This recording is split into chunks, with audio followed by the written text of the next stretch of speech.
We're here with Little... You say your name. As Little a duo. White Things. Oh wow! Let's kind of sing it together. 1, 2, 3. Little White Things. That's beautiful. Harmony there. Yeah. So we've got an Irish-Swedish connection. How? We do. Basically, I came over to London by myself on a boat, as many Irish people did in the past before me. Except this one was packed with talent, and although my ancestors were as well. This one came over on a floating door. I did not actually. I came over after a 36-hour train. Killing me. By train, how futuristic. Yeah. The history of surfboards is like just big planks. It was in like 1780 sort of time in Hawaii, just big bits of wood mucked around in the sea, and then that's how you got here. That's sort of how it happened, yeah. And then, randomly, we just happened to clash into each other. We happened to meet. We met at a little birthday party, for a good friend of mine's birthday party. Luckily, Max worked in a cafe that my friend frequented, and then we ended up getting a bit drunk together, like we are doing today. And then he came over to my house the next day and he played guitar with me, which is nice. I bugged him with demos for the entire night, which is like what good people do. Okay, when you write, how do you write? Do the lyrics come first? Does the melody? What goes on? And who does what? I think basically it's always an idea first. It comes from like, oh, is there a chorus there? Is there something like that? It's a pop sensibility. And I show it to Max sometimes depending on the song.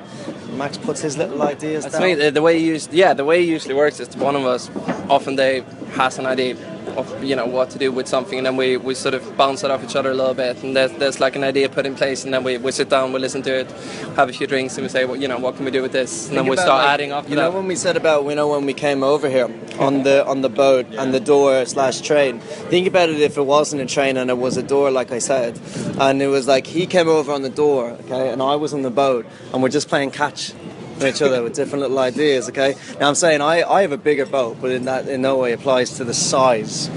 Okay, but ultimately at the end of the day, it's all about playing catch with each other. But yeah, great. I'm not sure where that was going, so I can't really continue that. You get it on the way back. You get it on the way back. One thing, when you're up on the ship, you know where it's going. I'm the captain, so I see where it's going. Iceberg dead ahead, and then I saved him. What's the best bit about Ireland?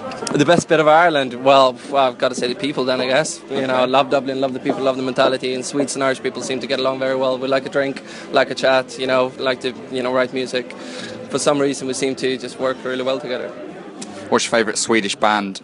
Oh, favourite Swedish band? Probably Refused. I like noisy, hard Swedish post-punk. Other than that, what's my favourite Swedish thing? It's knäckebröd. It's hard bread. Mm-hmm. It's toast before you don't even make it. You just buy it. No. Delicious. It's great, man. It comes in kind of like a circle, and you think it's cheese, but it's fucking not cheese. It's crispy. Yeah, I think it roughly translates as crispy bread. Not even roughly. I think it's just crisp bread, isn't it? Crispy, yeah. But yeah, Refused. I like the Hives as well. Amazing pop. That's what I wanted. The Hives was I was expecting the Knives kind of from you there. No, I mean like the Knife. I love the Knife. Don't get me wrong, but when I was growing up, there was always the Hives, the Vines, and the White Stripes. Oh yeah, Von Bondi's. There you go, Von Bondi's as well. Until they started that fight with Jack White, and then I went, you know what? Maybe the Von Bondi's aren't for me. But the first record is amazing. So, but the Hives. You guys, are you native to East London now? I am. Yeah. I live around the corner. I'm living in Hoxton since I got here, basically. Moved around a little bit around Hackney, but yeah, always been East London, basically. Did you do a gig a year ago somewhere Eastish, and you asked the audience to only wear black and white? Yeah. Mm-hmm. I mean, that kind of. I think that started off as a bit of an in-joke, didn't it? But it was basically, the only thing that we were.